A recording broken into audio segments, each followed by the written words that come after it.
ဟဲ့ရောက်မင်္ဂလာပါဗျကျွန်တော်တို့လီဗာပူးပိတ်သက်တွေအားလုံးမျှော်လင့်ဆောင်စားနေတဲ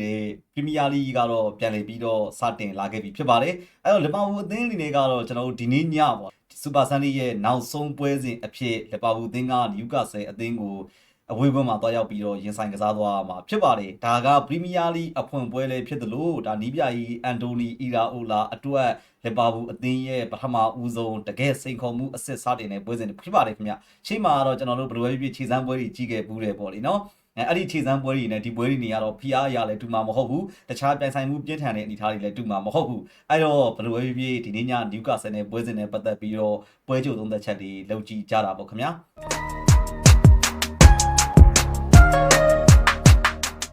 အဲ့တော့ကျွန်တော်တို့လီဗာပူးအသင်းအနေနဲ့ကတော့ဒါဒီနေ့ညမြန်မာစံတော်ချိန်10:00နာရီမှာဆိုလို့ရှိရင်နယူကာဆယ်အသင်းကိုအဝေးကွင်းစိတ်ချင်းပတ်မှာတွားရောက်ပြီးတော့ရင်ဆိုင်ကစားသွားမှာဖြစ်ပါတယ်ဒါနယူကာဆယ်နဲ့လီဗာပူးဆိုတာလည်းကျွန်တော်ညီကိုတွေအားလုံးနဲ့သိကြသလိုပေါ့နော်ပြိုင်ဆိုင်မှုကအမြဲတမ်းပြင်းထန်တဲ့ပွဲဖြစ်တယ်အငင်းပွားပွဲရာကြီးလည်းအမြဲတမ်းမြင်တွေ့ရလေးရှိတယ်အနီကတ်အဝါကတ်တွေလည်းမြင်တွေ့ရလေးရှိတဲ့ပွဲစဉ်တစ်ပွဲဖြစ်ပါတယ်အဲ့တော့အန်တိုနီအီရာအိုလာနီးပြသစ်ကြီးအနေနဲ့ဘယ်လောက်ထိလုံးပြနိုင်မလဲတစ်ဖက်ကလည်းကျွန်တော်နယူကာဆယ်အသင်းကလည်းနီးပြသစ်ဖြစ်နေတယ်ပေါ့လေအဲ့ဒီအပေါ်မှာကျွန်တော်တို့တစ်ချက်လောက်ဆွေးနွေးကြည့်ကြအောင်ပါခင်ဗျပထမဆုံးကတော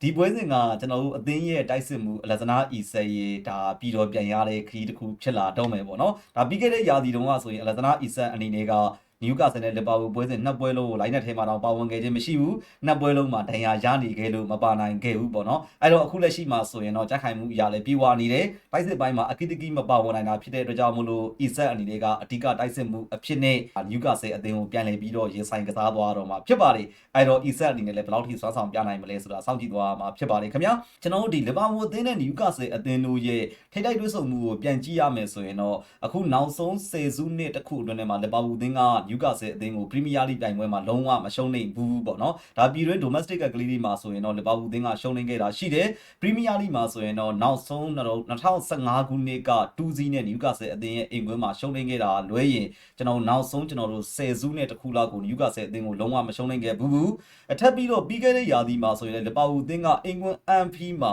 4-1နဲ့အနိုင်ရရှိခဲ့တယ်လို့ကျွန်တော်တို့အဝေးကွင်းမှာဆိုရင်လည်း2-3နဲ့ကျွန်တော်နောက်ဆုံးမိနစ်မှာသွင်းခဲ့တဲ့သွင်းကိုလေးနဲ့အတူတူပေါ့နော်ကျွန်တော်တို့တော်တော်လေးကိုမြန်မြန်ဆိုင်နဲ့ပြီးဆုံးခဲ့တာဖြစ်ပါတယ်အဲ့တော့ထိတိုက်တွေ့ဆုံမှုအရာပြန်ကြည့်မယ်ဆိုရင်တော့လီဗာပူးအသင်းကတိတိကျကျအသာစီးရရှိနေတာဖြစ်ပါတယ်ဆက်ပြီးတော့ကြတော့ကျွန်တော်တို့ဒီနှစ်သင်းရဲ့ဒဏ်ရာပြဿနာအနေထားကိုပြန်ပြီးတော့ကြည့်ရမယ်ဆိုလို့ရှိရင်လက်ရှိလီဗာပူးအသင်းမှာဆိုရင်တော့ဒီနေ့ပွဲစဉ်မှာကျွန်တော်တို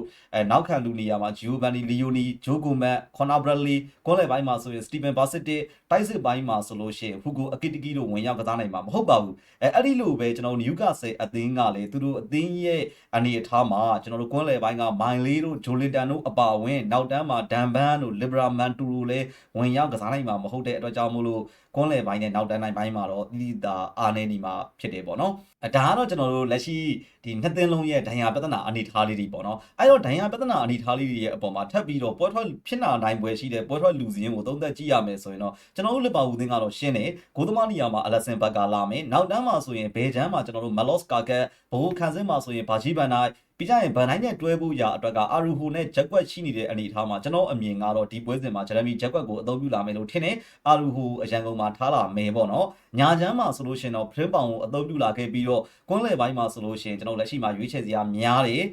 Ryan Gravenberch ရဲ့ Dominic Szoboszlai ရဲ့ Florian Wirtz ကိုတွဲပြီးတော့အသုံးပြုလာခဲ့မယ်လို့ကျွန်တော်ကတော့တွေးထားတယ် Alexis McAllister ကိုအရန်ကုန်မှာထားမယ်ပေါ့ဗျာဘာဖြစ်လို့လဲဆိုတော့ကျွန်တော်ကမ္ဘာဖလားပြိုင်ပွဲကနေပြီးတော့ပြန်လာပြီးတော့လီဗာပူးအသင်းအတွက်တပွဲတည်းပဲကစားပေးရတဲ့ကစားသမားတူဖြစ်တဲ့အတွက်ကြောင့်မို့လို့မာကာဦးတော့အရန်ကုန်မှာထားလိမ့်မယ်လို့ကျွန်တော်မြင်တယ်တိုက်စစ်ပိုင်းကတော့ကျွန်တော်တို့အသင်းအတွက်ဘယ်ချမ်းမှာကူရီကပ်ပွဲထွက်လာမယ်အထောင်တိုက်စစ်မှာကျွန်တော်တို့အလက်ဇနာအီဆက်ကိုမြင်တွေ့ရမှာဖြစ်ပြီးတော့ကြတော့ညာချမ်းမှာတော့ရီယိုအန်ကူမိုဟာကိုပဲမြင်တွေ့ရမှာဖြစ်ပါတယ်အဲ့တော့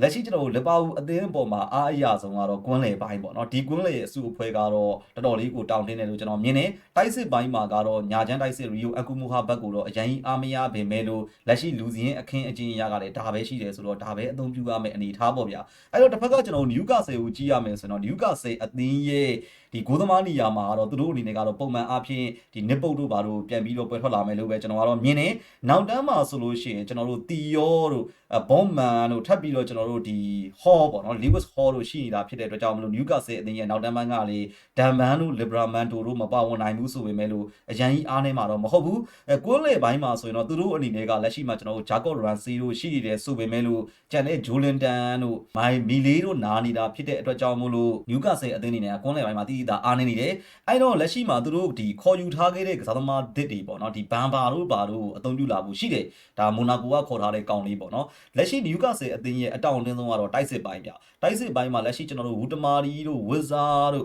ပြီးကြရင်ကျွန်တော်တို့ Harvey Ban တို့ထပ်ပြီးတော့ကျွန်တော်တို့ Anthony Elanga တို့အပါအဝင်ကစားသမားအများကြီးကိုအသုံးပြုလို့ရတာဖြစ်ပါတယ်အဲ့တော့တိုက်စစ်ပိုင်းကတော့ Newcastle အသင်းကတောင်တင်းမှုရှိနေမယ်ဆိုတာကသိကြတယ်နှစ်သင်းလုံးရဲ့ကစားဟန်ကိုကြည့်ရမယ်ဆိုရင်တော့လက်ရှိအနေထားမှာနှစ်သင်းလုံးကနီးပြသစ်တွေနဲ့ချင်းကပ်ထားတဲ့အနေထာ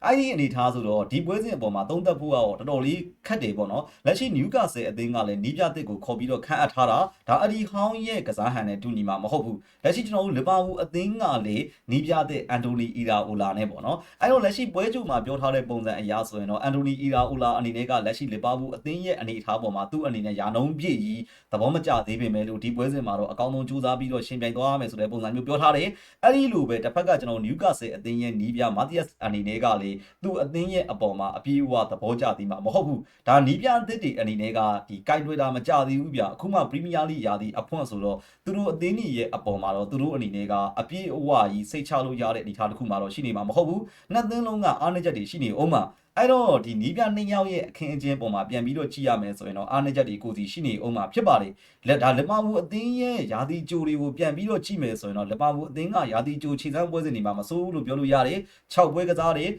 3ပွဲထိနိုင်တယ်2ပွဲတည်ရကြတယ်တပွဲရှုံးနေခဲ့တာဖြစ်တယ်ပေါ့နော်ဆန်နာလန်တို့ရက်ဆန်တို့ထပ်ပြီးတော့ကျွန်တော်တို့ဒီကိုမိုအသင်းတို့ကိုအနိုင်ရရှိခဲ့ပြီးတော့ကြတော့ဒါလူငယ်ရင်းနဲ့ကစားတဲ့ကိုမိုအသင်းနဲ့ပွဲစဉ်မှာတည်ရကြတယ်ပြီးကြတော့ကျွန်တော်တို့ Leeds United တို့မိုနာကိုတို့ကိုရှုံးနေခဲ့တယ်ပေါ့နော်ဒါပေမဲ့အီရာအိုလာရဲ့လက်အောက်မှာလီဗာပူးအသင်းကအပေါင်းလက္ခဏာဆောင်တဲ့အရာတွေအများကြီးကိုမြင်တွေ့ခဲ့ရတယ်ပြီးခဲ့တဲ့ဒီနီးပြအာနစ်လောရဲ့လက်အောက်နဲ့စာရင်အများကြီးတိုးတက်လာတဲ့အပိုင်းတွေကိုမြင်တွေ့ရတယ်ဆိုတာကတော့ရှင်းရှင်းလင်းလင်းပါထပ်ပြီးတော့ကျွန်တော်တစ်ဖက်ကဒီမာတီယက်စ်ရဲ့ Newcastle အသင်းကိုပြန်ကြည့်မယ်ဆိုရင်သူတို့ကလည်းရာသီကျုံမှာ6ပွဲခြေစမ်းပွဲကစားခဲ့တယ်အဲ့ဒီ6ပွဲမှာသူတို့က3ပွဲထိရှုံးနေခဲ့ရပြီးတော့ကြတော့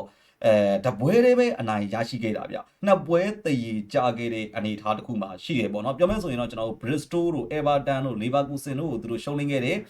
Strasbourg ကိုတည်ကြခဲ့ပြီးတော့ကြတော့သူတို့နိုင်ရရှိခဲ့တာက Valencia အသင်းကိုပဲအနိုင်ရရှိခဲ့တာဒါအဲ့ဒီပွဲတွေကတော့ကျွန်တော်စောစောအားမှပြန်ပြီးတော့ highlight ကြည့်ထားတဲ့အနေအထားဆိုတော့သိပြီးတော့သုံးသပ်လို့တော့ရမှာမဟုတ်ဘူးဒါပေမဲ့ Newcastle အသင်းရဲ့လက်ရှိနီးပြ Matthias ကလည်းတော်တော်လေးကိုဒီ present ပိုင်းမှာအားသာတဲ့နီးပြတစ်ယောက်လို့ပြောလို့ရတယ်အဲ့တော့ဒီပွဲစဉ်ကတော့တကယ်ကိုပြိုင်ဆိုင်မှုပြင်းထန်မဲ့ပွဲတစ်ပွဲဖြစ်လာဖို့ရတော့ကတော့ရှိတယ်နှစ်သင်းလုံးကကစားကွက်မြန်မြန်ဆိုင်နဲ့ကြည့်ကောင်းလာမယ့်အနေအထားတစ်ခုရှိပါတယ်ဗျဒီပွဲစဉ်နဲ့ပတ်သက်ပြီးတော့ကျွန်တော်တို့ဘယ်လိုပုံစံမျိုးတွေဖြစ်လာမလဲဆိုတဲ့အနေအထားကိုသုံးသပ်ကြည့်ရမယ်ဆိုရင်တော့ Newcastle အသင်းကတော့ပွဲစားကလေးကအပြန်လှန်နဲ့ဖိအားပြီးကစားဖို့ကြိုးစားမှာပဲအဲ့ဒီလိုပဲလီဗာပူးအသင်းကလည်းဒီအီရာဟူလာရဲ့ထုံးစံအတိုင်းပဲပေါ့နော်ဒရဇက်ပုံစံမျိုးနဲ့ဖိအားပြီးကစားမှာအဲ့တော့ပွဲစချင်းမှာတော့တော်တော်လေးကြည့်ကောင်းမယ့်အနေအထားမျိုးမှာရှိနိုင်တယ်တစ်ဖက်က Newcastle ကလည်းသူတို့အိမ်ပွဲမှာကစားမယ့်အလျောက်တောက်လျှောက်ဖိအားပြီးကစားမှာပဲလီဗာပူးအသင်းကလည်းကျွန်တော်ရှေ့မှာကိုမိုရိုနဲ့ကစားခဲ့တဲ့ခြေစမ်းပွဲတွေတုန်းကပုံစံမျိုးအတိုင်းပဲတောက်လျှောက် present ကစားမှာအဲ့တော့ပွဲစချင်းမှာတော်တော်လေးကြည့်ကောင်းလာနိုင်တယ်အဓိကက Newcastle အသင်းရဲ့တိုက်စစ်ပိုင်းကတော့ကစားသမားစုံနေတာဖြစ်တဲ့အတွက်ကြောင့်မလို့ Newcastle အသင်းကတိုက်စစ်ပိုင်းမှာတောင်းနှင်းမှုရှိတယ်ဒါပေမဲ့လို့ကွန်းလ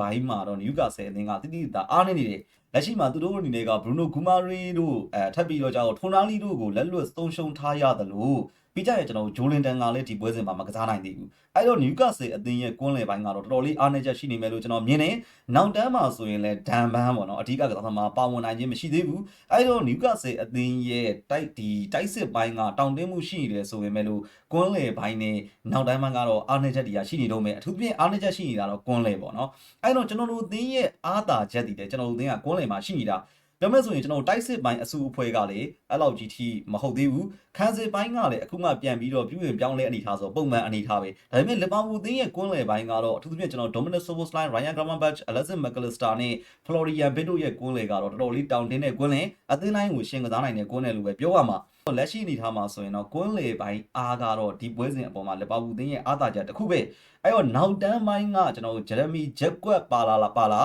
ဒါမှမဟုတ်ရင် Arujo ပဲပါဝင်လာပါစီဒီဘန်တိုင်းနဲ့တွဲဖက်လာတဲ့အနေအထားမှာအဲ့ဒီနောက်တန်းကသာအမှန်တကယ်အလုပ်ဖြစ်မယ်ဆိုရင်တော့လီဗာပူးအသင်းအတွက်ကတော့တော်တော်လေးအခြေအနေကောင်းသွားမယ့်အနေအထားလို့ကျွန်တော်အနေနဲ့မြင်နေ ကျွန်တော်တို့စောင့်ကြည့်ရမှာကလက်ရှိမှာအီရာအိုလာရဲ့ကစားဟန်မှာလီဗာပူးအသင်းရဲ့အနေထားကဒီကစားသမားတွေအနေနဲ့ကမိနစ်90ပြီးကစားနိုင်ဖို့ရတော့သိပြီးတော့မလွယ်ကူသေးဘူးကျွန်တော်မိနစ်60ကျော်မိနစ်80လောက်မှာပွဲဒီကစားသမားတွေရဲ့လုံအားနှုန်းတွေကျဆင်းသွားတဲ့အနေထားတစ်ခုကိုမြင်တွေ့ရတယ်ပြောမယ်ဆိုရင်ဒီပွဲဆက်စချင်းသူတိုက်ကိုတိုက်အနေထားတစ်ခုမှာတော့လီဗာပူးအသင်းကအများကြီးသာစီရနိုင်တယ်ထပ်ပြီးတော့ကြတော့ဒီပွဲချိန်တက်ဝက်ပိုင်းမှာလည်းလီဗာပူးအသင်းကအသာစီးရနိုင်ပေမဲ့လို့ပွဲကစားချိန်နှောင်းပိုင်းမှာဆိုရင်ကျွန်တော်တို့အသင်းကျသွားတဲ့အနေအထားတစ်ခုကိုစိတ်ပူရမယ်ပေါ့နော်အဲ့ဒါကကျွန်တော်တို့အသင်းအတွက်အားနည်းချက်တစ်ခုဖြစ်သွားနိုင်ပွဲရှိရလို့ပဲကျွန်တော်ကတော့မြင်ပါတယ်ဒီနေ့ညကျွန်တော်တို့မြန်မာစံတော်ချိန်7 နာရီမှာလီဗာပူးအသင်းအနေနဲ့ကတော့ပရီးမီးယားလိအဖွင့်ပွဲစဉ်အဖြစ်နျူကာဆယ်အသင်းကိုအဝေးကွင်းမှာတွားရောက်ရင်ဆိုင်ကစားသွားတော့မယ်အဲ့ဒီပွဲစဉ်နဲ့ပတ်သက်ပြီးတော့ကျွန်တော်ညီကိုတွေအားလုံးလည်းဘယ်လိုရလဒ်လေးလို့ထွက်ပေါ်လာမယ်လို့ထင်မိကြလဲဆိုတာကောင်းပေါက်ထဲမှာဆွေးနွေးညှင်းခုန်သွားကြပါဦးကျေးဇူးအများကြီးတင်ပါတယ်ဗျနောက်ဗီဒီယိုတွေမှာပြန်လည်ပြီးတော့ဆုံတွေ့ကြတာပေါ့